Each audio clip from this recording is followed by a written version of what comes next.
Oke, tes. Bismillahirrahmanirrahim. Assalamualaikum warahmatullahi wabarakatuh, teman-teman. Kembali lagi di channel Penyuluh Pertanian ID. Di video kali ini saya ingin membagikan sebuah berkas. Jadi per tanggal 30 Oktober 2023 kemarin, teman-teman, Menpan RB ya, atau Menteri Pendayagunaan Aparatur Negara dan Reformasi Birokrasi Republik Indonesia itu telah mengeluarkan surat nomor B-2-851-M.SM.01.00/2023 tentang materi pokok soal seleksi kompetensi teknis dengan KET untuk seleksi pengadaan P3K tahun 2023 atau yang biasa kita kenal dengan kisi-kisi. Nah, teman-teman, jadi ini langsungnya dari Menpan RB. Kisi-kisinya itu materi pokok, teman-teman nanti bisa akses langsung saja di link di deskripsi, sudah saya taruh untuk teman-teman bisa download dan pelajari. Nah, di sini saya khusus mau membahas untuk jabatan yang lain, tapi di sini saya bahas dulu untuk jabatan penyuluh pertanian. Kita lihat kisi-kisinya itu tentang apa-apa saja.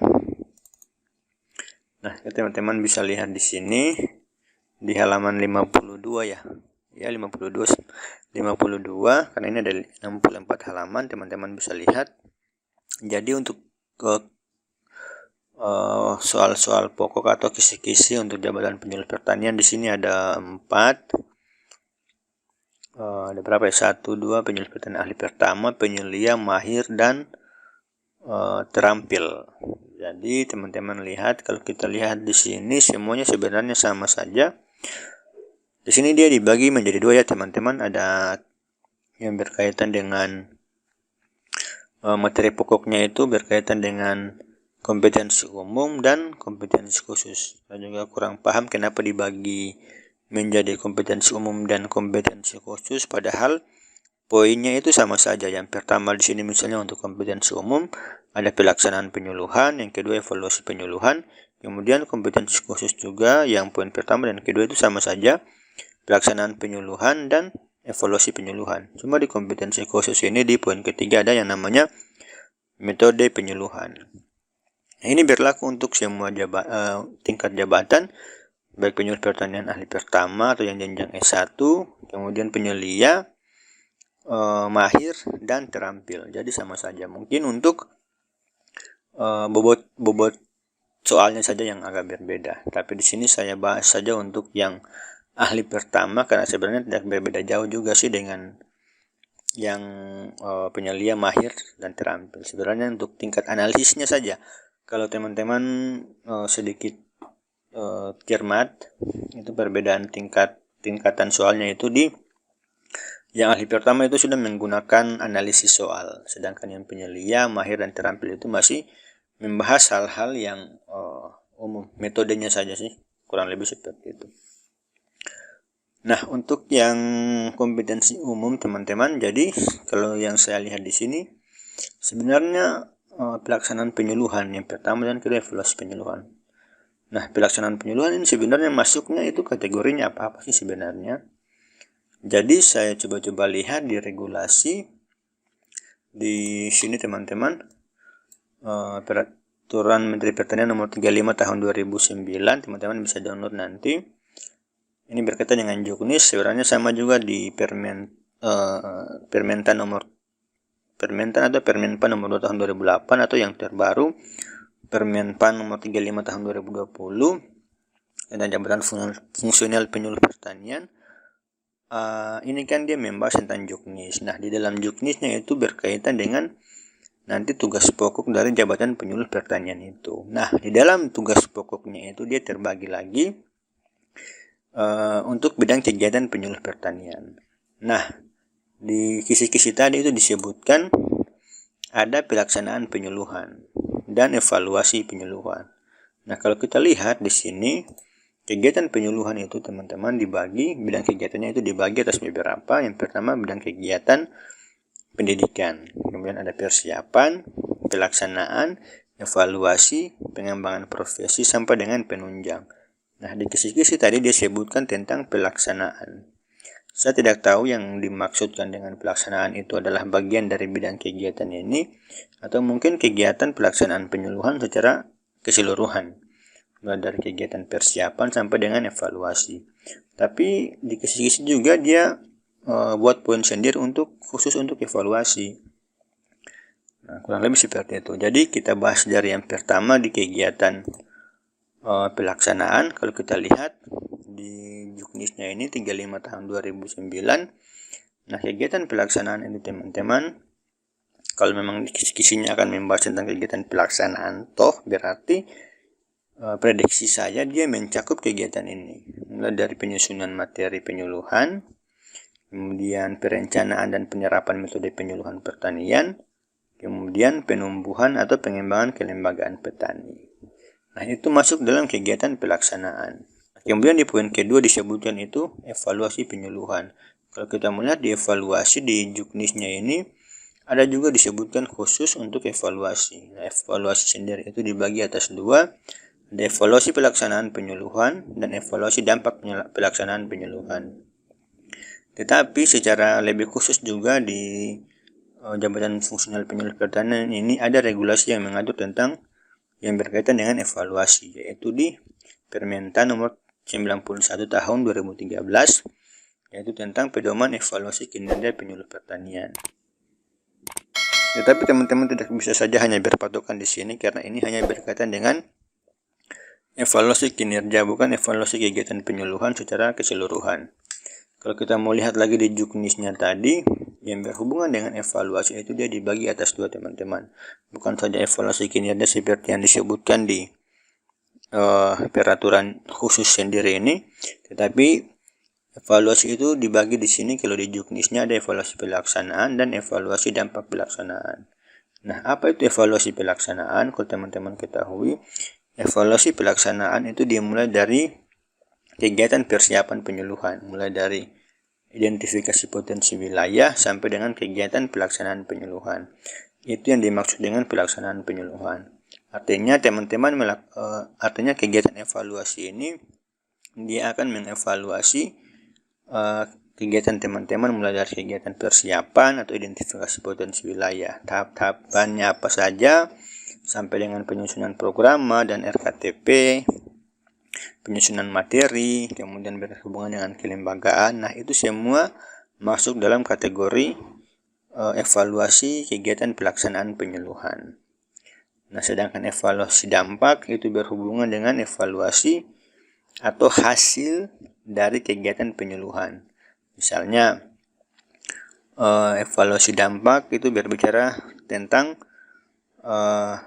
saya kasih contoh saja, teman-teman melakukan suatu kegiatan penyuluhan pada satu kelompok tani yang terdiri misalnya dari 10 orang. Nah, teman-teman memberikan kegiatan penyuluhan tentang misalnya penggunaan pupuk organik untuk budidaya tanaman jagung. Nah, dari 10 orang itu ternyata yang menerapkan inovasi yang teman-teman anjurkan itu ternyata cuma 5 orang. Nah, berarti teman-teman bisa melihat, teman-teman nanti pada saat melakukan evaluasi dampak, teman-teman bisa menilai bahwa dampak dari kegiatan penyuluhan yang teman-teman berikan itu terdapat 5 orang yang mau menerima inovasi yang teman-teman berikan. Artinya mereka menerima itu berarti sudah ada perubahan perilaku, dalam hal ini sikap, pengetahuan, dan keterampilan dari para petani itu, sehingga mereka mau mengikuti anjuran dan inovasi yang telah teman-teman sampaikan. Nah, itu yang dimaksud dengan evaluasi dampak. Untuk lebih jauhnya lagi, kalau evaluasi dampak, sebagaimana yang teman-teman juga ketahui bahwa pada intinya kegiatan penyuluhan pertanian itu bertujuan untuk mengubah atau meningkatkan kesejahteraan dari si petani. Tetapi untuk melihat dalam konteks evaluasi dampak ini, dia itu lebih ke bagaimana terjadinya perubahan perilaku, dalam hal ini sikap, pengetahuan, dan keterampilan dari si petani itu sendiri. Apakah dia mau menerima ataukah dia masih mempertimbangkan dari inovasi-inovasi yang teman-teman berikan pada saat kegiatan penyuluhan itu. Nah, itu yang dimaksud dengan kurang lebih evaluasi dampak, itu dampak pelaksanaan kegiatan penyuluhan.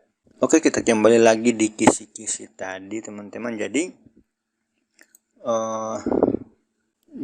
di sini kompetensi umum berbicara tentang pelaksanaan penyuluhan, kemudian evaluasi penyuluhan.